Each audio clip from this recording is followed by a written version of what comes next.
Hey guys, Killstarr here for another tutorial. I'm going to be talking about gated reverb today.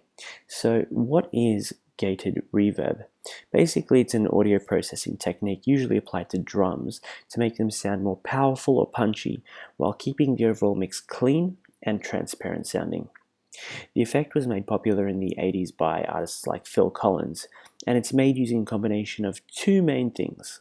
First thing being a strong reverb, and the second thing being a noise gate. So to start demonstrating, I'm going to kick things off with a simple kick and snare pattern which I've created using the Linn drum, the LM2. Let's have a quick listen.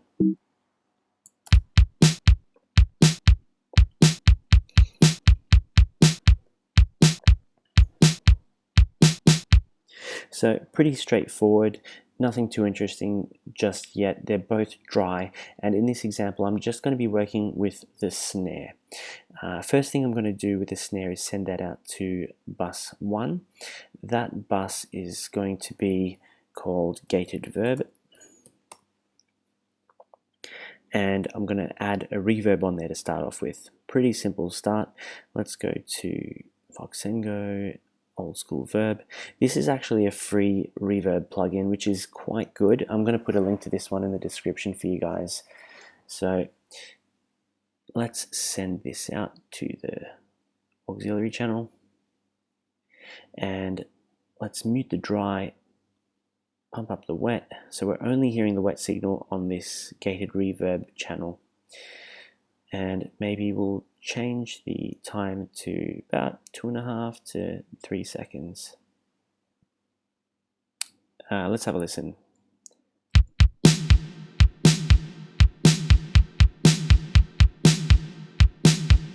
Alright, so we've got some pretty big reverb on there. What I'm going to do, this is an optional step, but I like to include this, and that's to put a compressor on there. On the reverb. So the reason that I'm putting a compressor on the reverb is because it reduces the dynamic range of the reverb, which means that we can actually thicken up the sound a little bit and accentuate the space. So let's see how that sounds like with a bit of compression added onto there. Yeah, I'm going to up the ratio a little bit.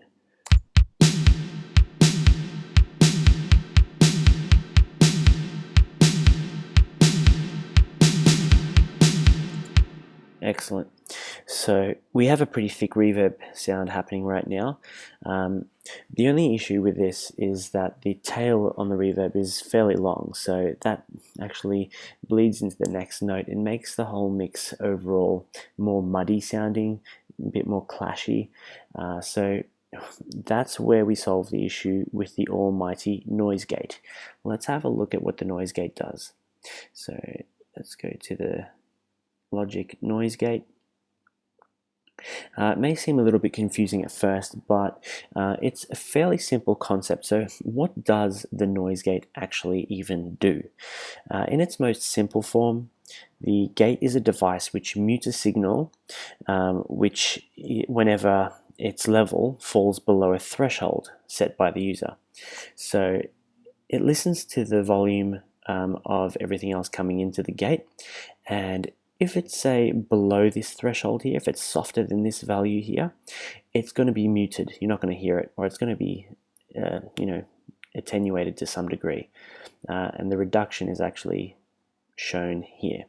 So what this is saying is that, for instance, if we set to -30, anything that is softer than -30 dB will be reduced by 100 dB, basically removing all of the audible volume. Now, with the sidechain here, I'm going to set that to bus 1. That just tells the gate to be triggered by the output of the reverb. So it's only going to be active when the reverb's actually being fed into the noise gate. So let's have a listen. Before we actually do that, if I set the threshold to 0 here, it's basically going to give us the dry sound. We're not going to hear any reverb coming through because the reverb is never exceeding 0 dB. So this is telling it that if the reverb essentially is lower than 0 dB or lower, then it'll be muted. In this case, it will be. So let's have a listen to it dry. same as what we started with exactly. What I'm going to do is adjust the release to about 100-ish milliseconds, and I'm going to put the hold to about 70 milliseconds or so. The attack is going to be quite fast on this one, and I'm going to hit play and start to bring down the threshold here so that we can hear the reverb starting to come in, and we are controlling basically the cutoff with the gate. Essentially, in this case, the powerful reverberation added to the snare is going to be cut off by the noise gate after a few milliseconds, rather than being allowed to decay naturally, which is what gives the effect its iconic sound. So let's have a listen.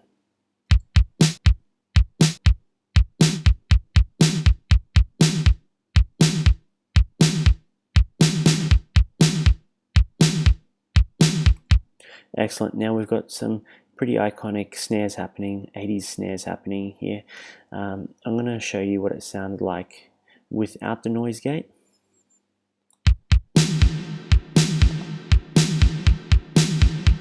And huge difference. You can hear how it echoes out and decays over the course of 2.5 to 3 seconds, whereas this is going to cut it off as soon as it drops below 30 decibels, negative 35 dB. Let's have a listen.